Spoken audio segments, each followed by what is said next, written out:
All right, well, we're back. Sorry for the abrupt ending. I was about to run out of time, and my cursor wasn't working, so I had to kind of I had to act quickly to make sure that it got stopped. So I apologize for the abrupt ending. Um, so the last part of this video, we're going to look at things that will impact the decision making when it comes with ethics. Okay, and so we'll look at we ended with last time talking with some of the ethical dilemmas that are confronting sport, and again we could go on and on and on. There's many different ethical issues confronting sport, but today or this part we're just going to look at some of the influences that impact that ethical decision making, and so we'll look at and how they can influence our decisions.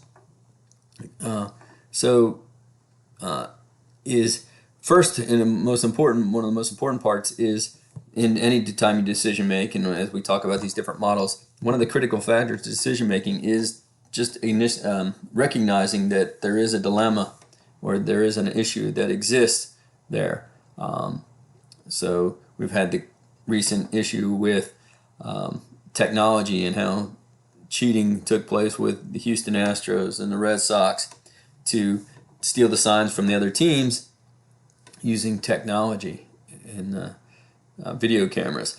We also have other issues that go on, but one of the important aspects is we got to realize it exists before we can do anything about it and make any decisions.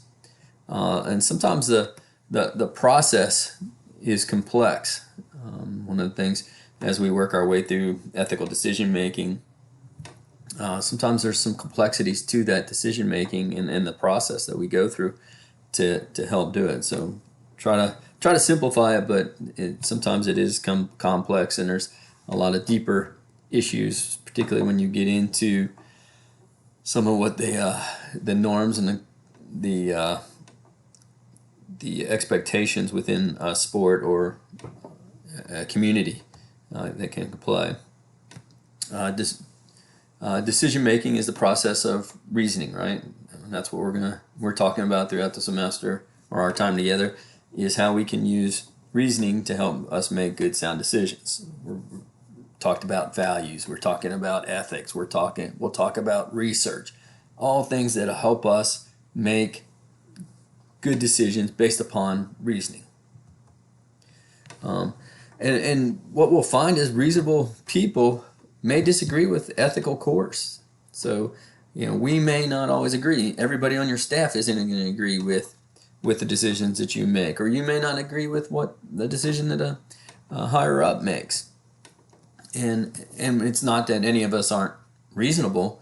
We all have our reasons for coming up with that decision and coming up with the choices that we make. And so there's disagreement, and even with something simple, we're seeing it right now across the states. Some states are opening up, some states aren't opening up.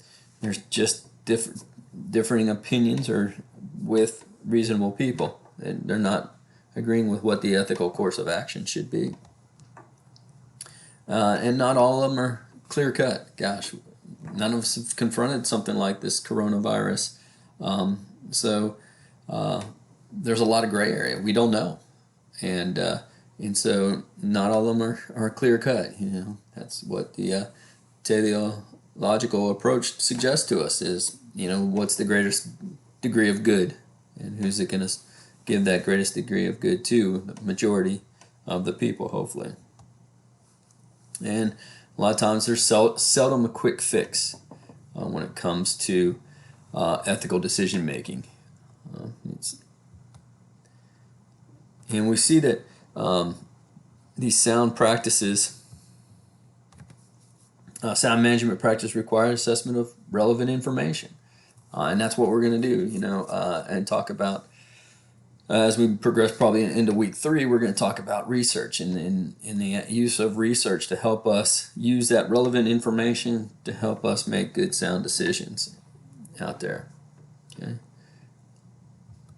So one of the things we have to keep in mind as we as we move forward, there's really kind of two variables that really influence this ethical decision making, or any decision making as is. And we've talked about some other variables that also impart play a part. But the two variables, one is the individual, okay, the other is the situation. So we'll talk about individual here first.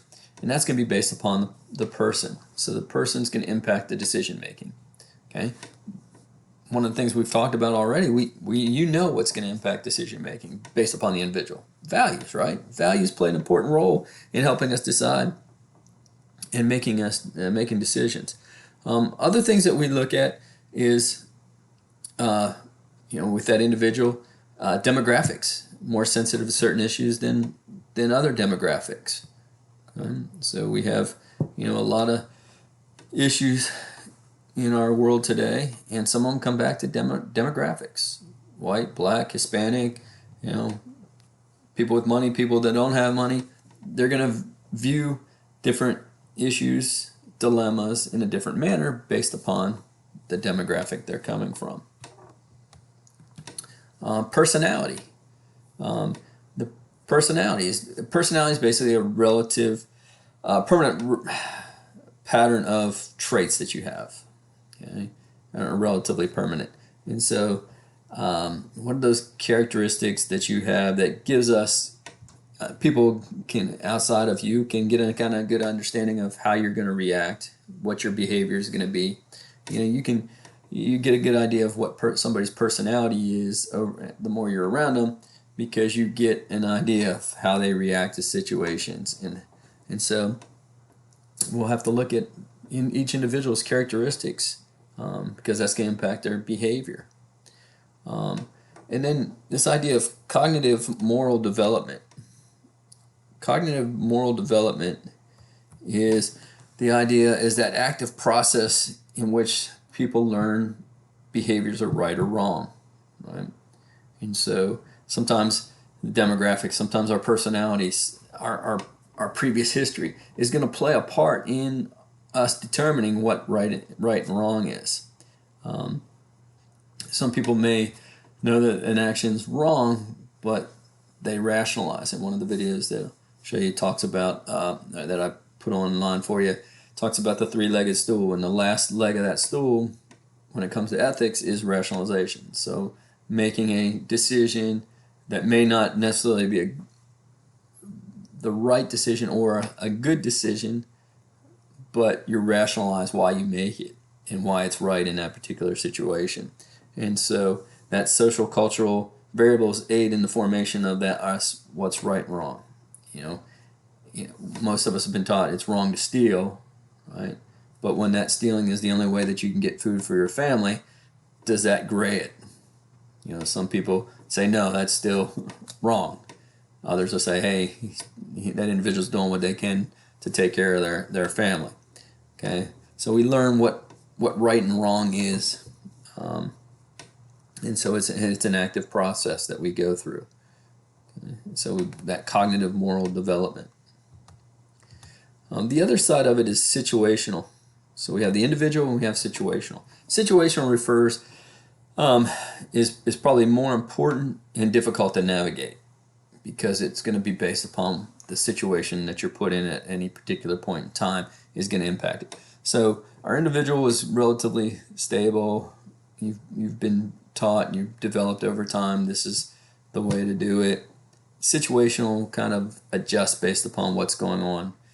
Maybe based upon organizations you're working with, the law, the social norms. And so it's external to the person. Individual is internal to the person. Situational is external to the person.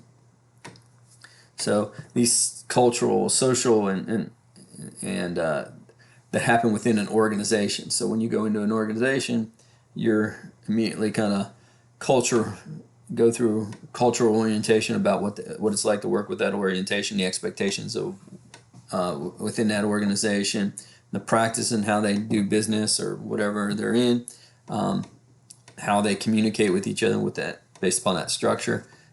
So the organization kind of creates And so sometimes we go into organizations and they may not do it the way everybody else does, or may not do it the right way, but that's the way they do it. So that's the way it's always been done. Now all of a sudden, are you going to be the one that comes in and rocks the boat and say that's not the way it should be done? That's not ethical. That challenges it. So that structure plays a part. The culture is what's the goals, objectives within that organization. A lot of those management drivers we talked about come from that culture. And then the socialization. How do we get that? One of the first things you do when you go to a new organization is go through an orientation part. It's that process of socializing you into that organization. Okay. And again, the training, what's right, what's wrong, how we go about doing this. This is the Raider way, the Patriot way, whatever you've heard them say. It's based upon this organization. So that situation plays a key role. The other situational factors, the economy, and interesting enough, ethics decline during times of growth. When the economy's good, that's when ethics are bad. It seems like it should be the other way around, but that's what research has found. Government and law, okay, laws that the government puts out, state, federal, local, that's plays a part. Sometimes right or wrong. Social media, nightmare now. Okay, might makes right. So whoever's making a loud enough noise on social media must be the right ones. Okay, and that's a scary, scary proposition. Competition, win at all cost. Just win, baby. Right? Is that what's the most important? Danica Patrick said a couple years ago. Everybody's doing it. Everybody's cheating. If you're not cheating, you're not trying. Okay. Well, that doesn't sound very ethical. Okay. But it comes back to that competition. And then fan behavior. Well, all the other fans are doing it, so that must be right. That must be appropriate behavior at this particular setting. The awful situation happened to Steve Bartman. I apologize to any Cub fans out there. Steve Bartman, great video, Catching Hell. It's available through ESPN. Made a mistake trying to catch a foul ball that was in foul territory, but interfered with a play during a World Series, and basically he had to be escorted out of the stadium for his own safety. Fans were chanting, kill him." It was just a nasty, nasty situation for something that any one of us would have probably done the same thing and tried to catch a foul ball that was coming our way. And so those mob mentalities, the hooliganism that goes on in soccer, the awful, a fan was beaten to death in California because he was, he was a Dodgers fan in San Francisco watching a Giants game, or vice versa. I mean, it's just some crazy stuff. But the situation sometimes leads normal, rational people to do crazy things, and we have to be aware that that's going to play a part in our decision making process. So as we move forward, these are things to keep in mind as you're making decisions. We're going to talk about some specific ethical decision making models over the course of the next 2 days, issue contingent and practice based, and then we'll look at what I call a problem solving model. But it's just another means to make good sound decisions, and then we'll slowly move into kind of looking at how we collect information and put that information to use to help us make sound decisions. So I'll stop here. And again, any questions, shoot me emails, and we'll go from here. Thanks for